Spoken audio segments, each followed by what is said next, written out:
ॐ श्री परमात्मने नमः। श्रीमद्भगवद्गीता अथ सप्तदशोऽध्यायः।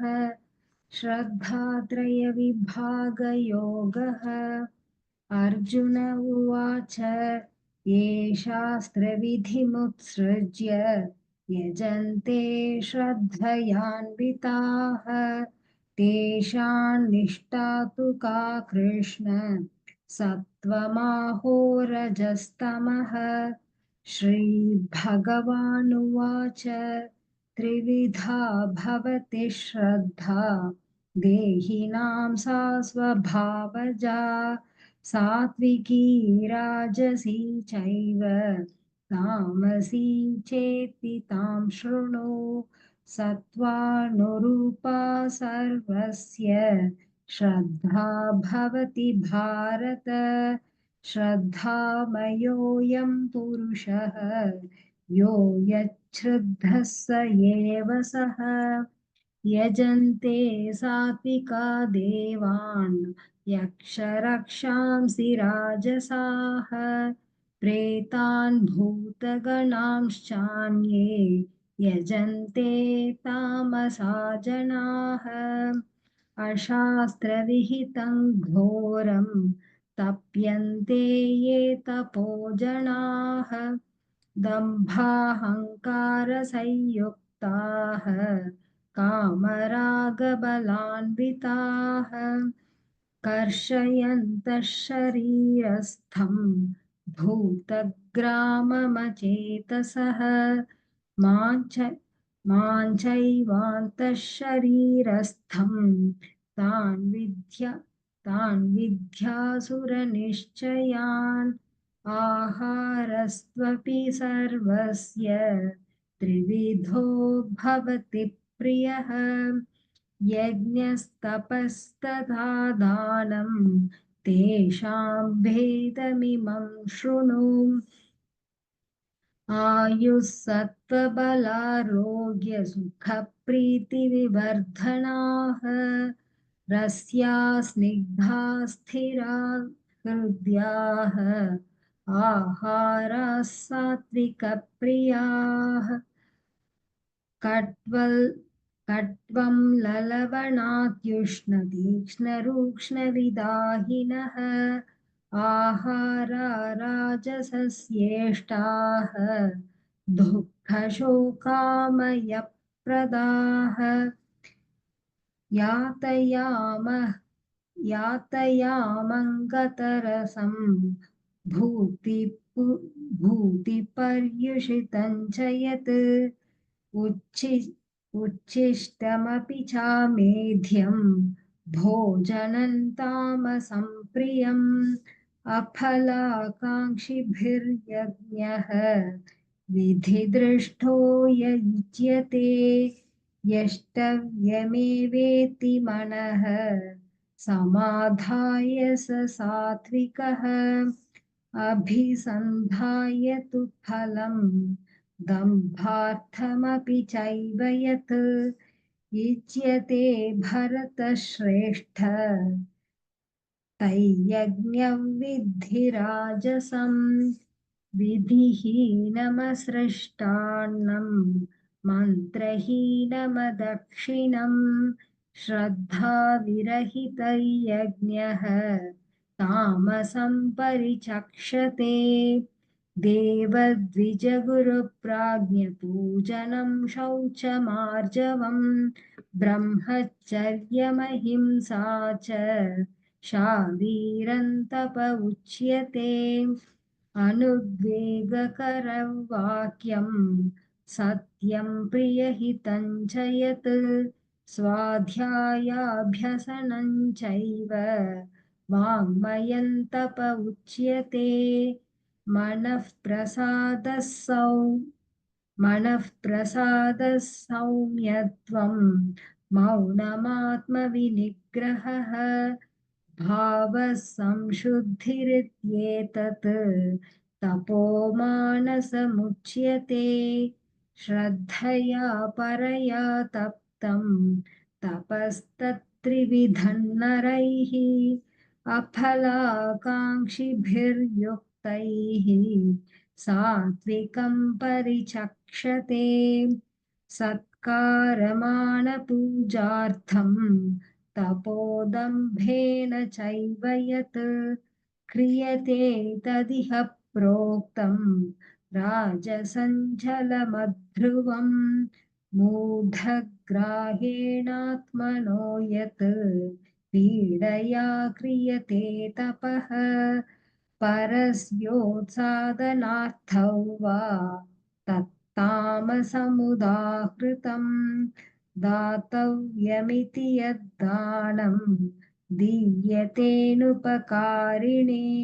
देशे काले च पात्रे च तद्दानं सात्विकं स्मृतम् यत्तु प्रत्युपकारार्थं फलमुद्दिश्य वा पुनः दीयते च परिक्लिष्टं तद्दानं राजसंस्मृतम् आदेशकाले यद्दानम् अपात्रेभ्यश्च दीयते असत्कृतमवज्ञातं तत्तामसमुदाहृतम् ॐ तत्सदिति निर्देशः ब्रह्मणस्त्रिविधः स्मृतः ब्राह्मणास्तेन वेदाश्च यज्ञाश्च विहिताः पुरा तस्मादोमित्युदाहृत्य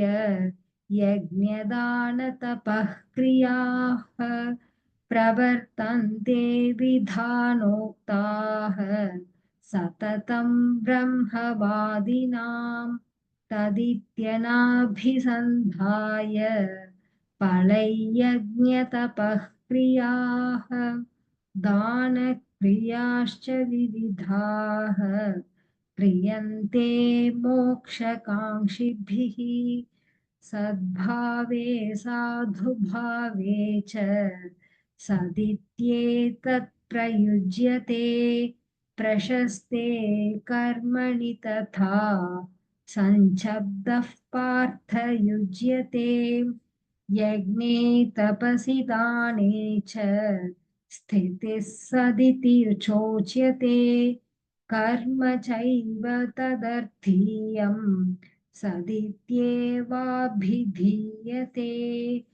अश्रद्धया हुतं दत्तं तपस्तप्तं कृतं च यत् असदित्युच्यते पार्थ न च तत्प्रेत्य नो इह ॐ तत्सदिति श्रीमद्भगवद्गीतासु उपनिषत्सु ब्रह्मविद्यायां योगशास्त्रे श्रीकृष्णार्जुनसंवादे श्रद्धात्रयविभागयोगो नाम सप्तदशोऽध्यायः।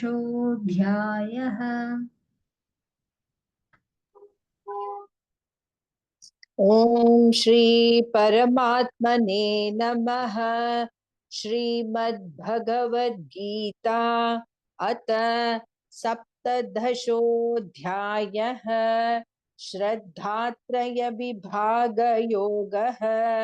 अर्जुन उवाच ये शास्त्रविधिमुत्सृज्य यजन्ते श्रद्धयान्विताः तेषां निष्ठा तु का कृष्ण सत्त्वमाहोरजस्तमः। श्रीभगवानुवाच त्रिविधा भवति श्रद्धा देहिनां स्वभावजा सात्विकी राजसी चैव तामसी चेति तां शृणु। सत्त्वानुरूपा सर्वस्य श्रद्धा भवति भारत। श्रद्धामयोऽयं पुरुषः यो यच्छ्रद्धः स एव सः। यजन्ते सात्विका देवान् यक्षरक्षांसि राजसाः प्रेतान् भूतगणांश्चान्ये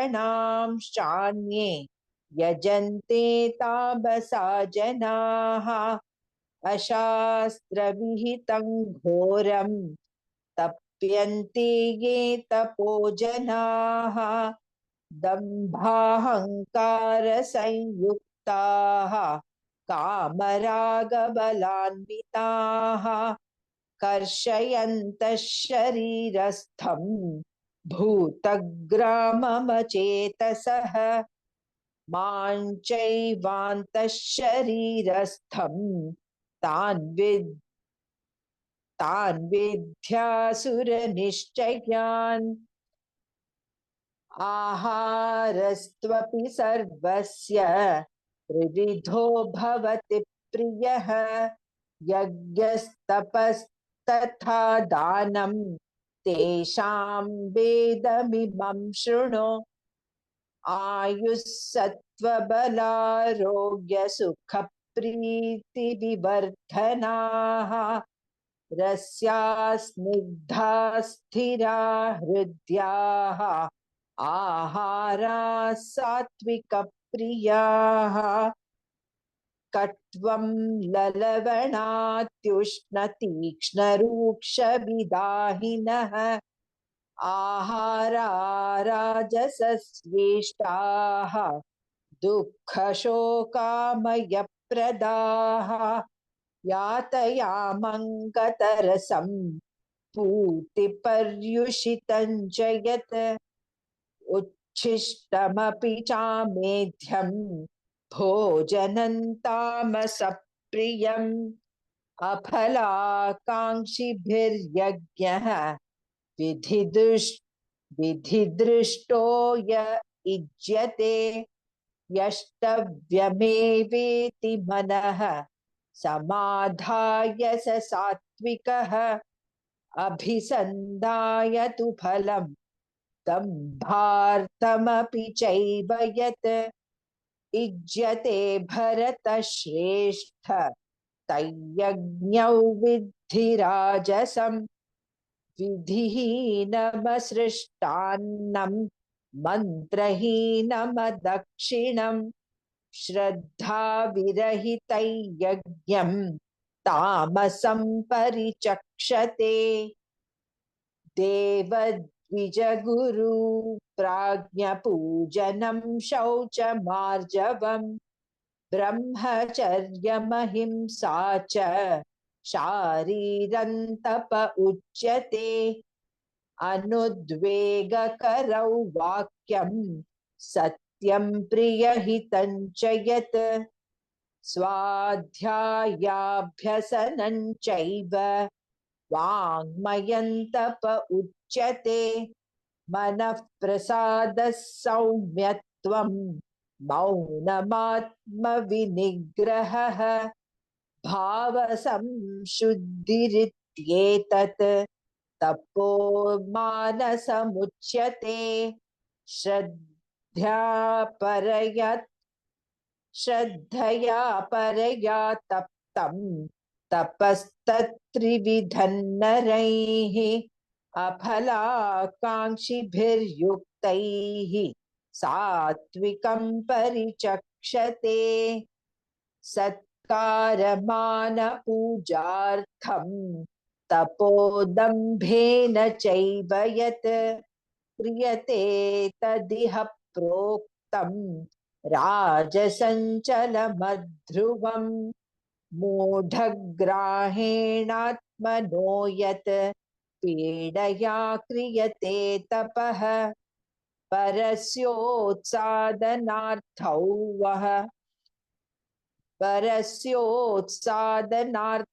वा तत्तामसमुदाहृतं दातव्यमिति यद्दानं दीयतेनुपकारिणे देशे काले च पात्रे च तद्दानं सात्विकं स्मृतं यत्तु प्रत्युपकारार्थं फलमुद्दिश्य वा पुनः दीयते च परिक्लिष्टं तद्दानं राजसं स्मृतम् अदेशकाले यद्दानम् अपात्रेभ्यश्च दीयते असत्कृतमवज्ञातं तत्तामसमुदाहृतम् ॐ तत्सदिति निर्देशः ब्रह्मणस्त्रिविधः स्मृतः ब्राह्मणास्तेन वेदाश्च यज्ञाश्च विहिताः पुरा तस्मादो मित्युदाहृत्य यज्ञदानतपः क्रियाः प्रवर्तन्ते विधानोक्ताः सततं ब्रह्मवादिनां तदित्यनभिसन्धाय फलैयज्ञतपः क्रियाः दानक्रियाश्च विविधाः क्रियन्ते मोक्षकाङ्क्षिभिः सद्भावे साधुभावे च सदित्येतत् प्रयुज्यते प्रशस्ते कर्मणि तथा सच्छब्दः पार्थ युज्यते यज्ञे तपसि दाने च स्थितिः सदिति चोच्यते कर्म चैव तदर्थीयम् सदित्येवाभिधीयते अश्रद्धया हुतं दत्तं तपस्तप्तं कृतं च यत् असदित्युच्यते पार्थ न च तत्प्रेत्य नो इह ॐ तत्सदिति श्रीमद्भगवद्गीतासु उपनिषत्सु ब्रह्मविद्यायां योगशास्त्रे श्रीकृष्णार्जुनसंवादे श्रद्धात्रयविभागयोगो नाम सप्तदशोऽध्यायः।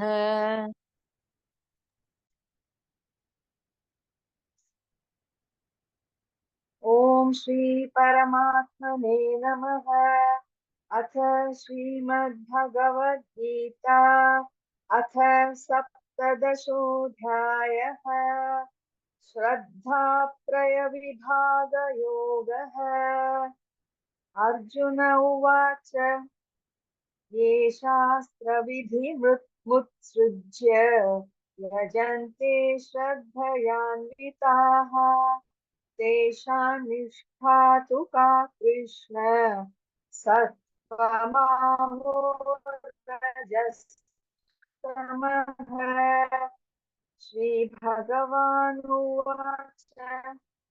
त्रिविधा भवति श्रद्धा देहिनां सा स्वभावजा सात्विकी राजसां शृणु सत्त्वानुरूपा सर्वस्य श्रद्धा भवति भारत।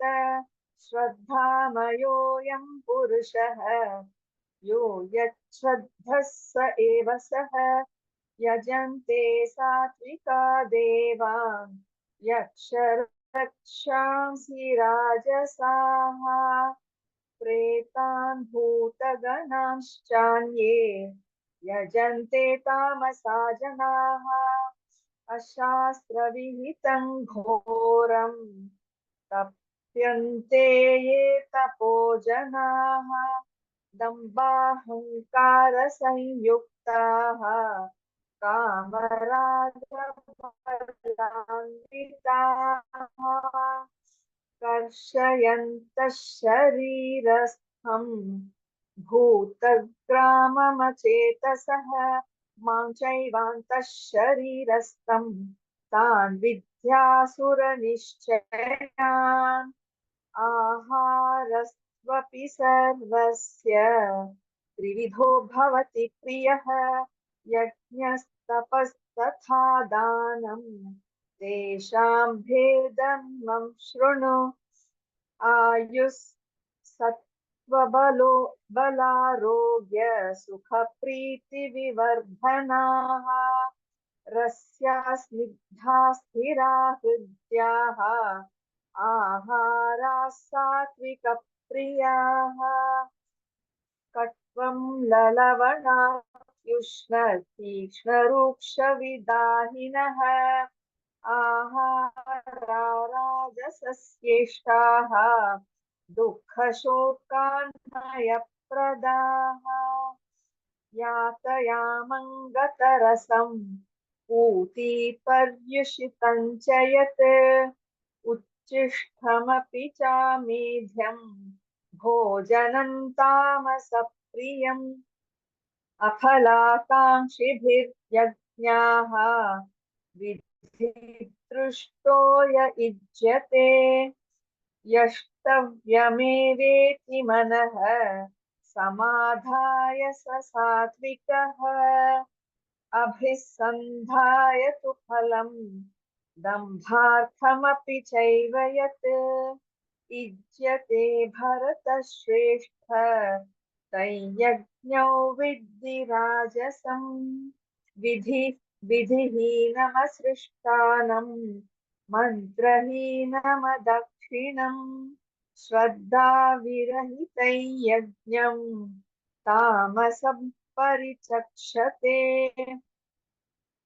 देवद्विजगुरुप्राज्ञ पूजनं शौचमार्जवम् ब्रह्मचर्यमहिंसा च शारीरं तप उच्यते अनुद्वेगकरं वाक्यं सत्यं प्रियहितं च यत् स्वाध्यायाभ्यसनं चैव वाङ्मयं तप उच्यते मनः प्रसादः सौम्यत्वं मौनमात्मविनिग्रहः भावसंशुद्धित्येतत् तपोमानसमुच्यते श्रद्धया परया तप्तं तप्त तपस्तत्त्रिविधं नरैः फलाकाङ्क्षिभिर्युक्तैः सात्विकं परिचक्षते सत्कारमानपूजार्थं तपोदम्भेन चैव यत् क्रियते तदिह प्रोक्तं राजसञ्चलमध्रुवम् मूढग्राहेणात्मनो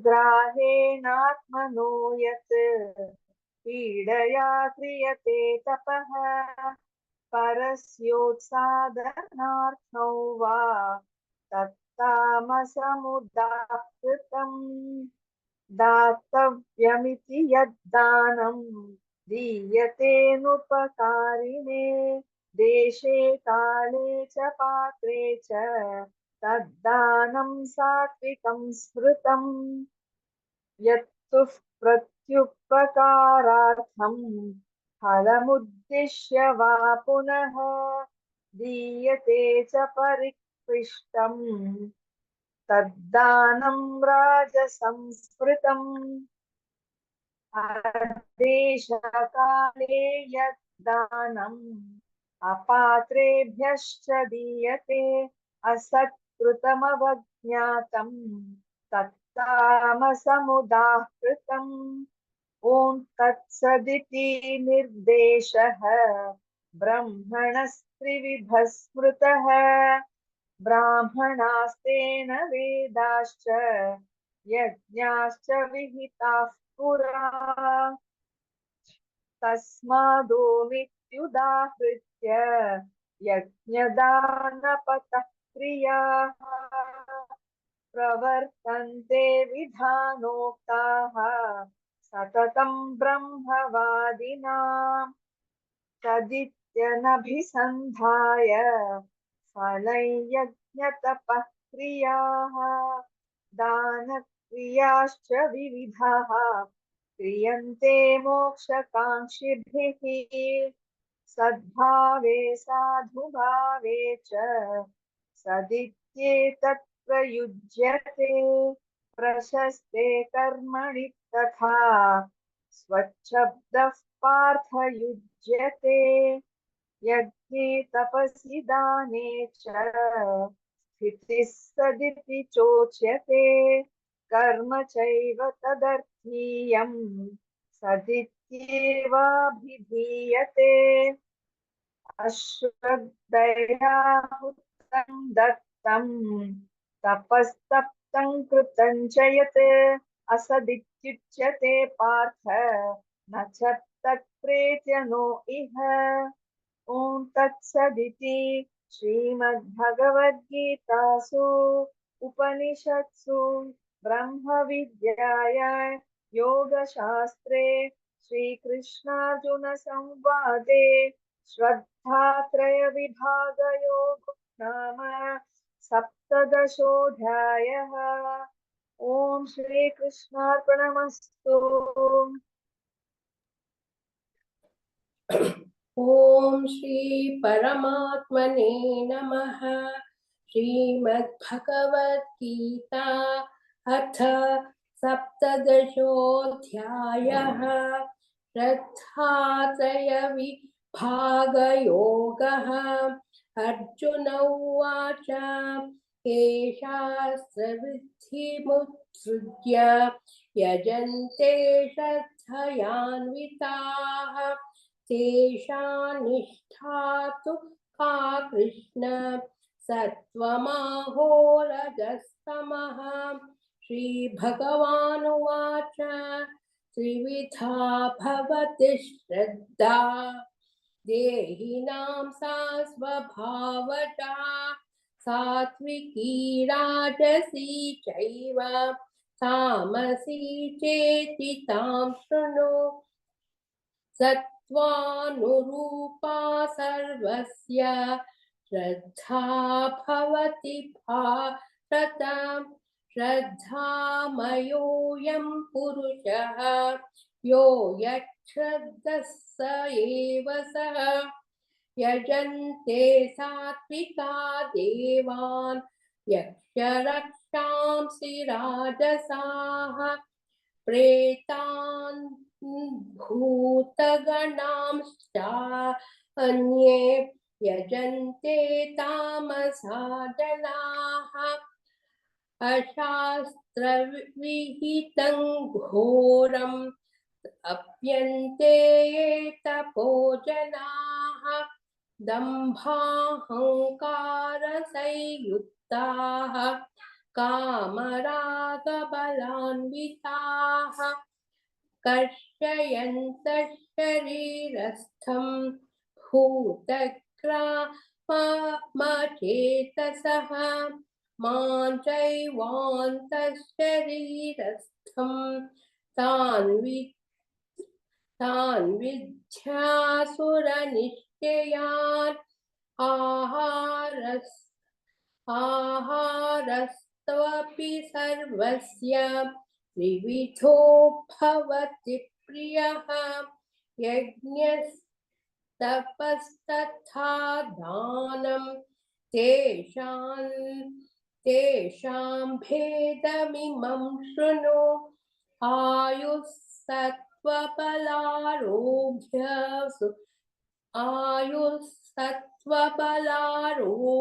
सुखप्रीति विवर्धनाः रस्या सिद्धा स्थिरा हृद्याः आहारः सात्विकप्रियाः कट्वं ललवणातुष्णतीक्ष्णरूक्षविदाहिनः आहाराराजस्येष्टाः दुःखशोकमयप्रदाः यातयामं पूतिपर्युषितं च यत् उच्छिष्टमपि चामेध्यं भोजनं तामसप्रियम् अफलाकाङ्क्षिभिर्यज्ञः सिद्धिर्दृष्टो य युज्यते यष्टव्यमेवेति मनः समाधाय स सात्विकः अभिसन्धाय तु फलं दम्भार्थमपि चैव यत् युज्यते भरतश्रेष्ठ तैर्यज्ञो विद्धि राजसम् विधिहीनमसृष्टानं मन्त्रहीनमदक्षिणम् श्रद्धाविरहितैर्यज्ञं तामसं परिचक्षते देवद्विजगुरुप्राज्ञपूजनं च शौचमार्जवम् ब्रह्मचर्यमहिंसा च शारीरं तप उच्यते अनुद्वेगकरौ वाक्यं सत्यं प्रियहितं च यत् स्वाध्यायाभ्यासनं चैव वाङ्मयं तप उच्यते मनः प्रसादः सौम्यत्वं मौनमात्मविनिग्रहः भावसंशुद्धिरित्येतत् तपोमानसमुच्यते श्रद्धया परया तप्तं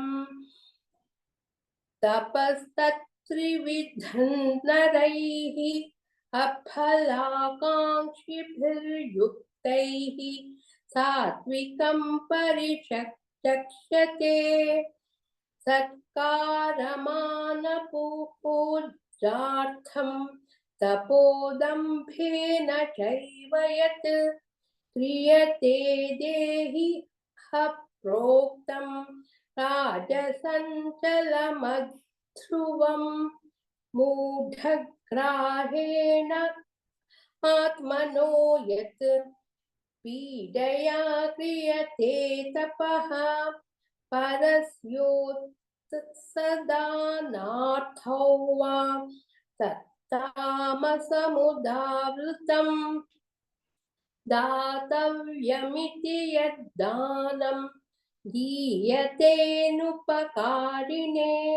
देशे काले च पात्रे च तद्दानं सात्विकं स्मृतं यत्तु प्रत्युपकारार्थं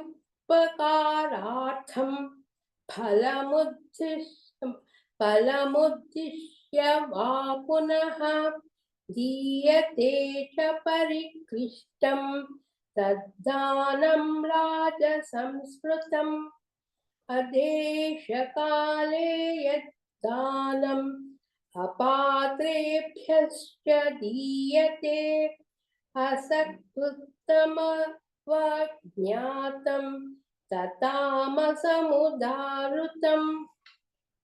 ॐ तत्सदिति निर्देशः ब्रह्मणस्त्रिविधः स्मृतः ब्राह्मणास्तेन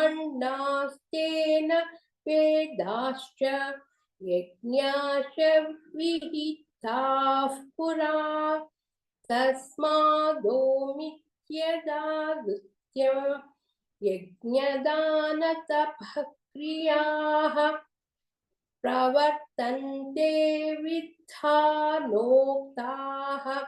सततं ब्रह्मवादिनां तदित्यभिसन्धाय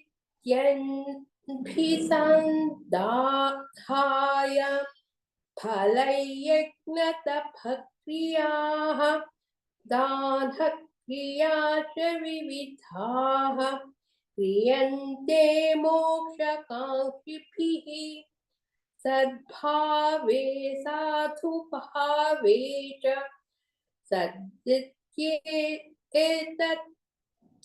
प्रयुज्यते प्रशस्ते कर्मणि तथा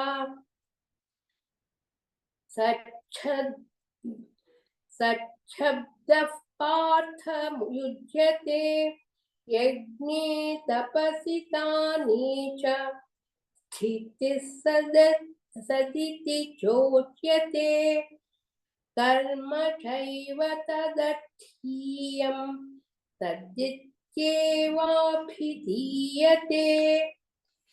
अश्रद्धया कृतं दत्तं तपस्तप्तं कृतं च यत् असदित्युच्यते पार्थ न च तत्प्रीत्य नो ह्यः ॐ तत्सदिति श्रीमद्भगवद्गीतासु उपनिषत्सु ब्रह्मविद्यायां योगशास्त्रे श्रीकृष्णार्जुनसंवादे श्रद्धत्रयविभाग योगो नाम सप्तदशोऽध्यायः।